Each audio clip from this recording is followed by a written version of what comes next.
Everybody, Tim here for Love, Death, and Robots Volume 2, or Season 2, whatever, who the fuck cares. Part 1, so Season 2 is drastically shorter. It's literally less than half, because Season 1 was, like 18 episodes, and to catch up really quick, I had split it in half, and I did 9 episodes and 9 episodes. See, all of Season 2 is only 8 episodes, but I said, what the hell, I'm still going to do just Part 1, Part 2. It looks, I could be wrong, but it looks like Season 2's episodes are longer, though. They're all over 10 minutes, I think. Could be wrong, I just made that up. So, as of when I'm recording this, like, they just dropped, and I just powered through the first 4, and then I rushed out here to film this. So, by the time I post this, it's going to be outdated already, because that's how fast the internet works. But I know when Season 1 dropped, like, there was this big thing where, like, the episode order changes depending on your Netflix account. So I don't know if that's true, but this is the order that I have showing up on my Netflix. So I'm doing the first 4: Automated Customer Service, Ice, Pop Squad, and Snow in the Desert. I'm not gonna lie, so far I'm not super impressed. I mean, they're fun, they're good episodes, they're enjoyable, but at no point was I just on the edge of my seat, or was I like screaming for joy like I was with Volume 1. I mean, Volume 1 started with a lot of really good episodes, like the 3 robots and the cat and the whatever. Go watch those videos. But anyway, so for this one, the automated customer service was fun.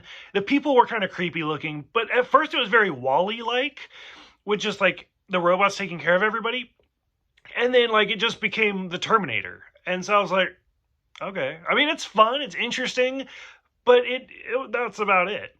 Ice was actually very different and more interesting, especially with these 4, to jump a little bit out of order. Ice is like a very different animation style. Customer Service, Pop Squad, and Snow in the Desert all had the very CGI, very like video game graphics, whereas Ice is almost more of like an anime, or especially like a 90s. Like it had almost like that Batman the Animated Series type feel to it. But I liked the whole, like, oh, you're not modded, and that's what makes you odd, rather than everybody else. So it's the exact opposite of what we're used to. So because he's not special, that's what makes him special. So that was kind of fun. The whole whales, fuck the whales. I'm so sick of whales. But it was a fun episode. It was interesting. That one kind of made me want to see a little bit more of that world. Pop Squad was just Equilibrium, realistically. I love Equilibrium, don't get me wrong, Christian Bale and all that, but like the whole like living forever, but you can't have kids, fuck it. Like my husband watched this with me, and we just looked at each other, because we've talked about getting kids, but they're so expensive. Like, and not just like, oh, it will affect my lifestyle, but like as a gay couple, like we literally cannot have kids. We can't just like get drunk one night and accidentally make a kid. Like, surrogacy is so expensive that we cannot afford to have children. Like, it's just not going to be a thing. And so the whole, like, hey, we could live together forever as long as we agree not to have kids. Like, fuck it. That's okay. I mean, unless somebody's like, here, have a baby anyways, we're not going to have a kid. So, whatever. No big deal. And then, like, the end just kind of dragged, where it's like he shoots his partner, and then, like, did he die? Who the fuck cares? It was interesting, don't get me wrong, but it went on for too long. It was too long of an episode. And then the final episode, Snow in the Desert.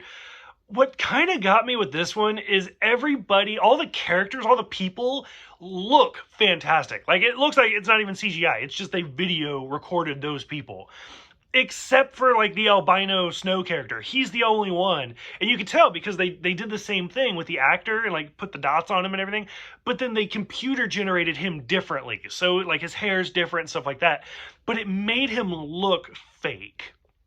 And so the overall plot of him living like centuries, her being a cyborg and healing, it was a really interesting episode. I did really like that one. And again, that's one of those, like, if that was a TV show or a movie, I'd want to see a lot more of that. But at the same time, none of this felt like super original. Like throughout the entire thing, I was just like, okay, like I get it. It's stuff that we've seen before. So overall, I'm liking the series. The things they do with the technology they have is out of this world amazing. But at the same time, like I feel like we have gone down a step from season 1. So, curious what other people think so far. Go ahead, let me know. Thank you guys for watching. Thank you guys for subscribing, and I'll see you guys next time for part 2.